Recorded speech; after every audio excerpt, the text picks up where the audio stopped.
I, 30 years old, and my husband, D, 34, have been struggling with fertility for 2 years. D has a daughter from his previous marriage, K, 9 years old. I don't have any kids. D and K stayed with his mom, N, while he went through his divorce and until right before we bought a house and the week we got married. N can be very overbearing and makes the excuse that D is her only child and K is her only grandchild, so she has free reign.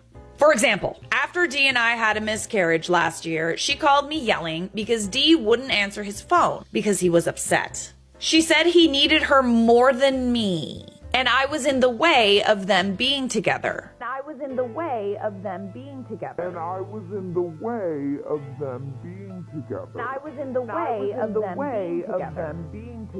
Them being together? That's what creepy, man. That's creepy as fuck. What do you mean? Anyways, well, we got our rainbow baby and are overjoyed. Yay! I didn't tell him until I was 9 weeks and we didn't tell anyone. During this time, N constantly made comments about my eating and excessive fatigue, saying that even his ex-wife didn't let herself go and she actually had a baby. And all the while you are pregnant and eating for 2. Some other hurtful comments were made too under the guise of just saying what she saw or being concerned for her only child having to marry again because I'm not taking care of myself. Ooh.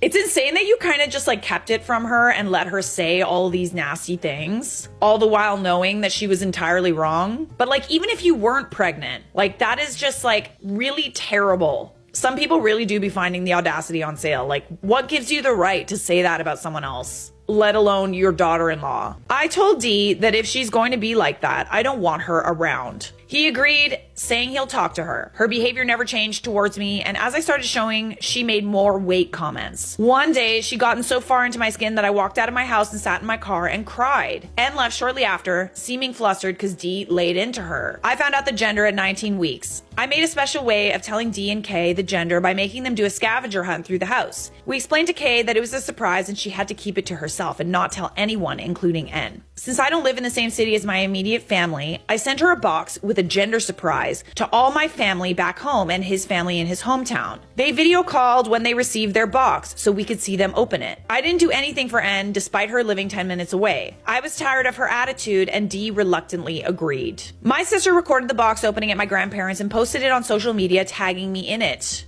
Ooh. N saw the post and in 20 minutes was at our door screaming about how she was left out of finding out about her grandchild. She said I ruined her moment and that my baby would grow to hate me because of this. Would they though? Like, what do you mean? I'm pretty sure like they'd have literally no opinion of this whatsoever. Mom, I hate you so much for not telling my evil grandmother who fat shamed you and berated you constantly. That you were pregnant? Said no one ever. What do you mean? That's a very manipulative thing of N to say. D explained that it was her own fault for how she treated me the past few weeks. She replied that if she had known I was pregnant, she wouldn't have said anything. That doesn't make it better. You shouldn't be saying those things regardless. D told her that's not an excuse to be a jerk. It isn't. She went on to call any of their family who would listen and talk down on me about it. His grandmother, who received a box, called and said we should have put our feelings aside even though N was wrong. The two sides of our families have mixed responses. Some said I should have done one anyway. Others agree with excluding her. I didn't feel wrong about it, but now I'm second guessing myself. So, am I the a-hole? We have an update, part 2, in June or July. When I went to take my maternity pictures, I had 2 sessions with 2 different photographers. One was one of those glamour shot photographers, and the other one was a friend who's amazing at outdoor shoots. Both were scheduled the same day because it's sometimes hard to work things in on me and Dee's conflicting work schedules. 3 or 4 days before the shoots, I get a text from my friend doing the outdoor pictures, and she asked me if I wanted my money back through PayPal or Cash App. Don't say it. Don't. I had no clue what she was talking about. She sent me a screenshot of an email that's similar to mine, but not me saying I was canceling my pictures because I had lost my baby? My flowers are gasted right now. I told her no, I'm still taking pictures and to only receive updates through text. My gut told me to inbox the glam photographer and check in, and sure enough, he had gotten a similar email. how does your mother-in-law even know about this? Like, why is she privy to this information? I told him I was still going to show up and to only do updates via text through this number. Even the makeup artist who I used for my birthdays, engagement, and wedding got a cancellation email. I was fed up and couldn't believe someone would do this to me. Oh my goodness. Honestly, I think you were really right to not tell her because, like, listen, she's gonna find out eventually, but I just feel like she's sabotaging any happy thing related to this pregnancy. Sabotage. The day of the photo shoots, I get to the MUA's studio and told her thanks for not canceling. She said some woman called her about an hour after she got my email and tried to book my exact appointment times even though she had other spots available. I asked who, but she wouldn't tell me because she couldn't remember the name. She said the woman came about 2 hours before me. When we arrived at the glam photographer's place, who else is there but N? She is dressed in this prom-style navy blue sequin and sheer dress.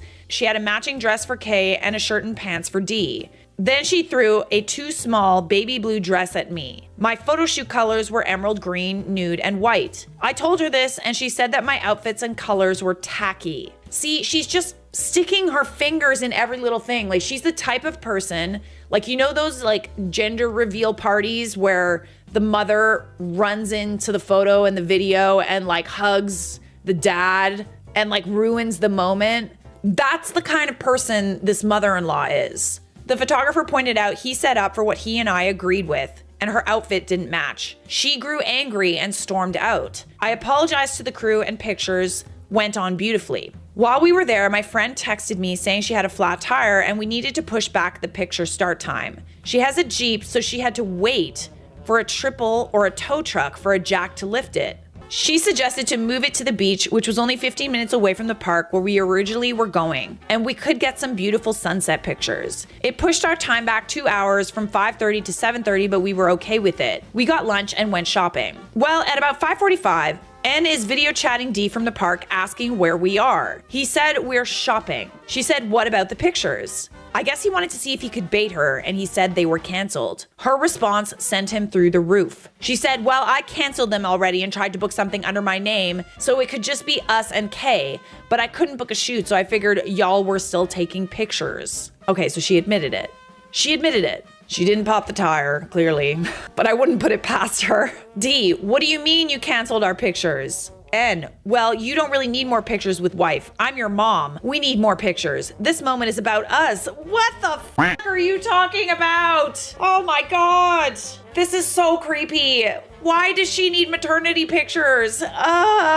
She's not even pregnant. She added, she's not even part of the family and that baby probably isn't yours. He's gonna do you just like ex-wife and cheat and have another baby and make you raise it. Watch and see. He went quiet. Kay heard everything. So yeah, this was a video call so everyone could hear. Wow. She never really knew why her parents split up. She is their child, but her little brother is the product of ex-wife's affair. She got teary-eyed after putting the pieces together. Dee turned and walked out of the store. I told Kay if she wanted to leave, we could, but she said no, she wanted to keep shopping. Retail therapy, baby, let's go! Let's go to Louis Vuitton! I felt so bad and paid for whatever she wanted. By the time we got to the car, Dee had calmed down. I don't know what happened and I never asked. We shook it off long enough to take the second set of pictures and went home. Anne came over for the first time 2 weeks later. She tried chatting me up and volunteered to take over the baby shower. I'm sure she'd love that. To get her grubby little hands on everything so that she could find ways to like subtly disrespect you. I wanted a luau theme since it was summer. She came over a few times a week to ask about certain details and go over the guest list. Ooh, I know you feel bad about excluding her and stuff, but like, we decided to have the shower at home because we have plenty of space inside and outside. But 3 weeks before, she decided she didn't want to do it anymore. See, she's sabotaging it. Thankfully, my mom, his dad, and a few of our friends could step in and take over. Dee's dad got us a hotel for the weekend of our baby shower in a small tourist town about an hour away. We used it as our baby moon. Some family members who were driving into town got hotels nearby our home for the weekend, so Kay could play with the other kids and we'd get to snoodle. Snoodle-cadoodle. While we were out, our families got to work on setting everything up. They really went all out. We were supposed to arrive at 3. Dee's best friend and my sister were texting and calling about 30 minutes before and said to take an extra 15 to 20 minutes. When we got there, mother-in-law was sitting in the car, pouting and angry. Apparently, she tried to put some decorations up and my family told her no, and she felt unwelcome. Dee told her that she couldn't get upset when she dropped the ball last minute. She drove off upset because he wouldn't take her side. We went in and enjoyed the party. About an hour or so into it, N walks in with a maternity shoot dress on. The one where it's see-through with the ruffles and long sleeves with a train, and she didn't have on anything underneath but a thong and some heels. Thankfully, the kids were inside eating. Dee's dad and my mom started screaming at her, why would she come like that? She said it was her big day and thanks for coming to her shower.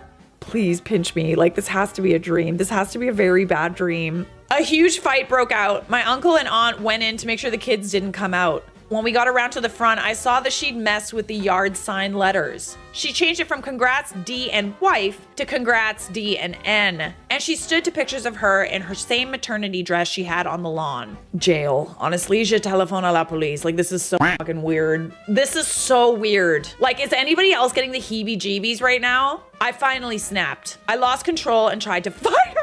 I am the most no hands having person you could possibly meet, but I got my hits in. My dad pulled me off her while D and his dad put N in the car. After things cooled off, we went to finish the shower. Afterwards, most people went to the hotel for the pool or went to the hookah bar. My mom and sisters stayed back and put the baby's nursery together. Since it was just those three, D made sure to set the alarm since they wouldn't hear the door from upstairs. My mom had the code in case they needed to go out. At about 10:30, we got a phone notification that a window on the ground floor was opened.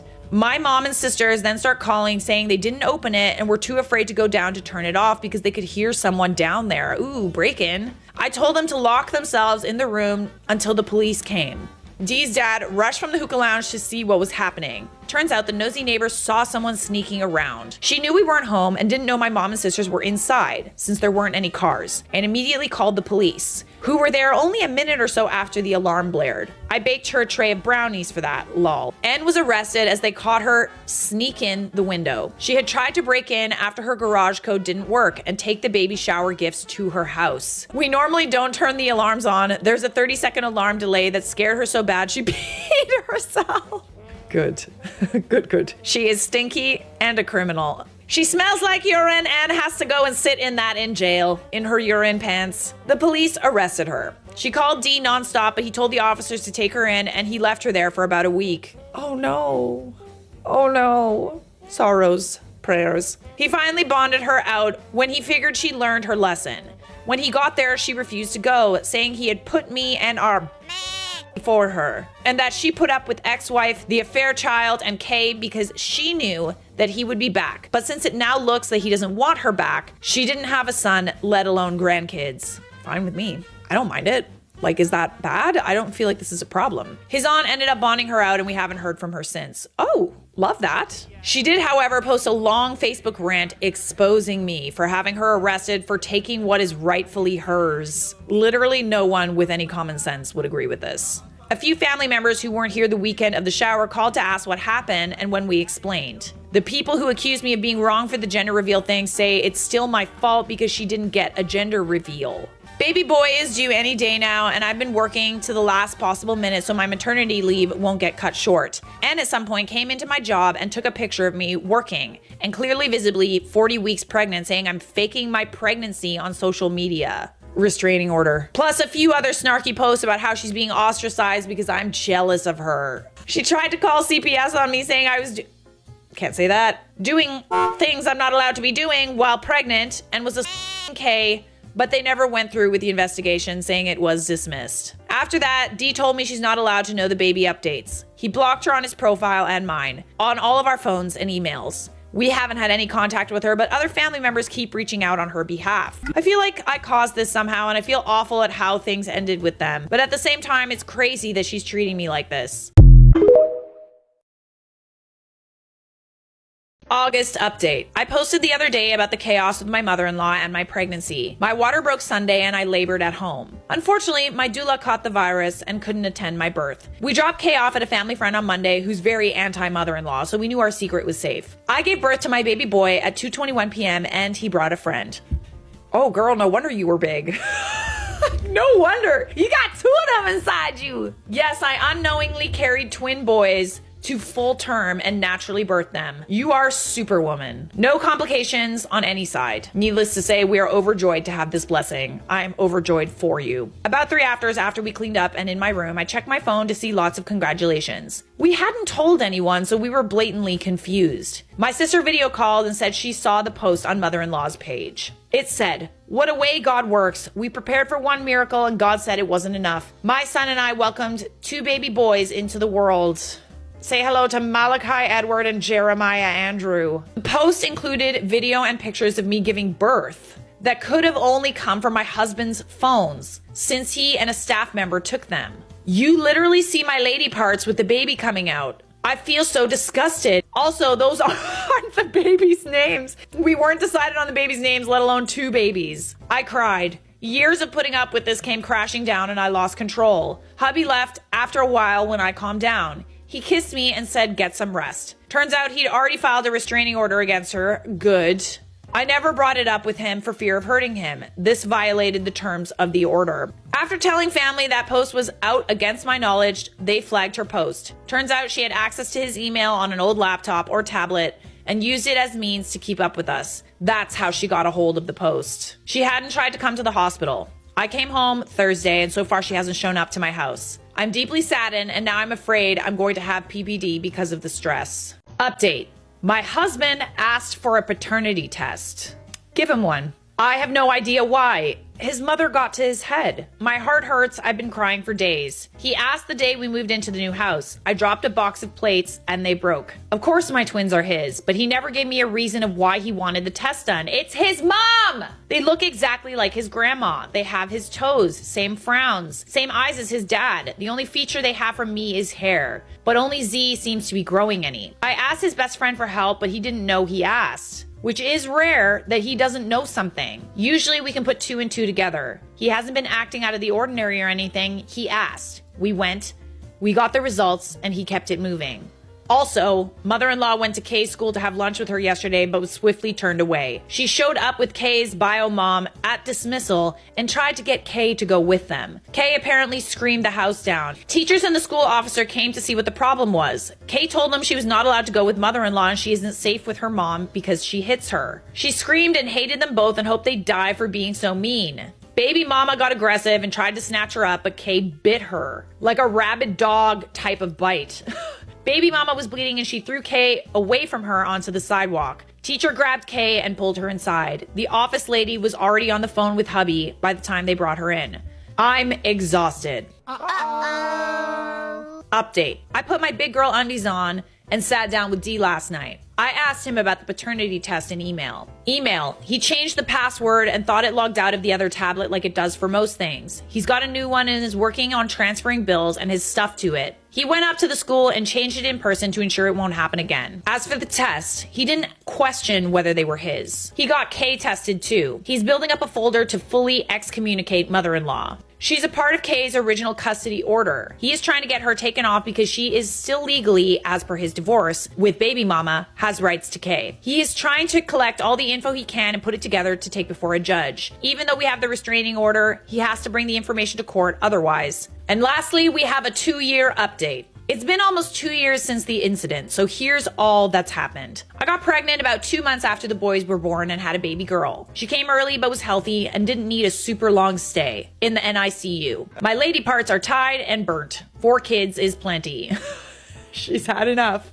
She's throwing in the towel, guys. Our house burned down. The neighbor's gas grill combusted.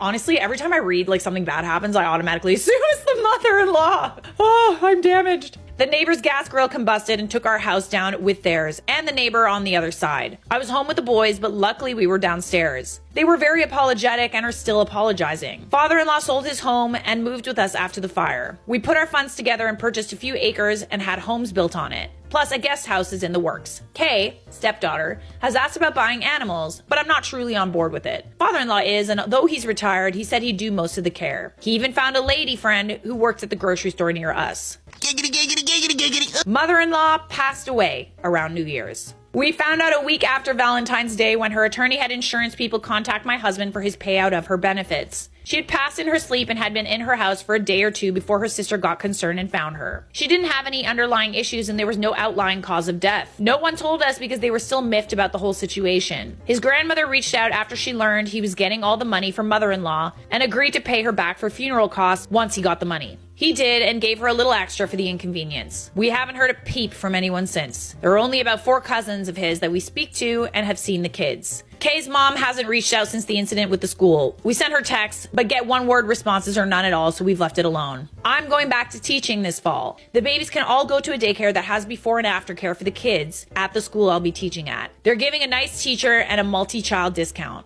They're also willing to transport the kids to me at school or home if needed. Thanks so much to everyone who was on that roller coaster I was on and was sympathetic.